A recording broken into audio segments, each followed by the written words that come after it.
Legit mga pre. Stuck kami dito sa BGC. Time check, alas 7 na. Hindi ko muna ni-start ng mga 2 oras. 2 oras kami na-stuck dito sa BGC. Sana mag-start na si Matmax.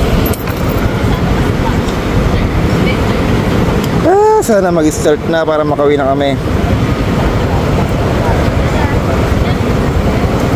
Putik. Di pa rin.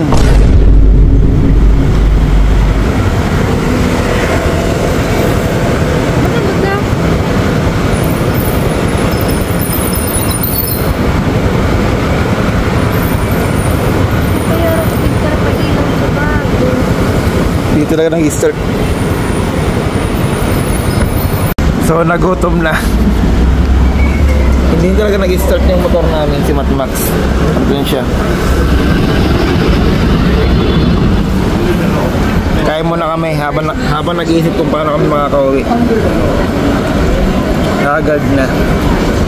Pag alas 8 na, di para nag-start si Matmax. Nasita na ako ng officer dito. Ayan o. Buti na napag-usapan ko na na nagbubuk kami ng Lalamove para makarga si Matmax. Talagang di na siya nag-i-start. Kumain na muna kami ng asawa ko. Sana mayroon kami mabuk na Lalamove na pwedeng isakay si Matmax. Time check 7:30 na. Nag-book na kami ng close van para masakay si Matmax. Makaiuwi namin.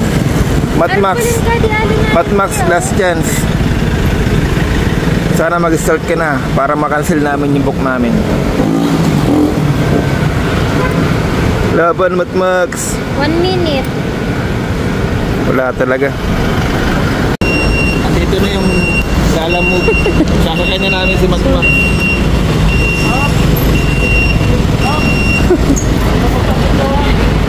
Agaw-iksen.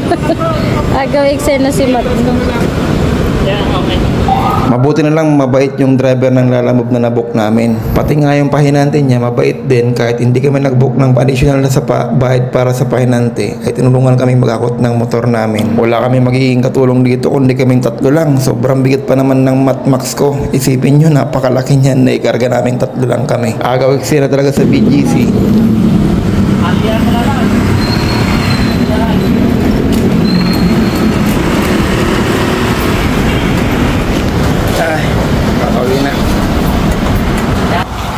Ayun, sa site ko na siya pinababa kasi para madali ko siya madala sa shop bukas. Dito ko na sa site pinababa. Ayun na nga mga pre.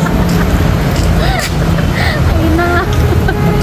Lakad muna kami ngayon kasi yung motor namin sira. Alay lakad pa uwi.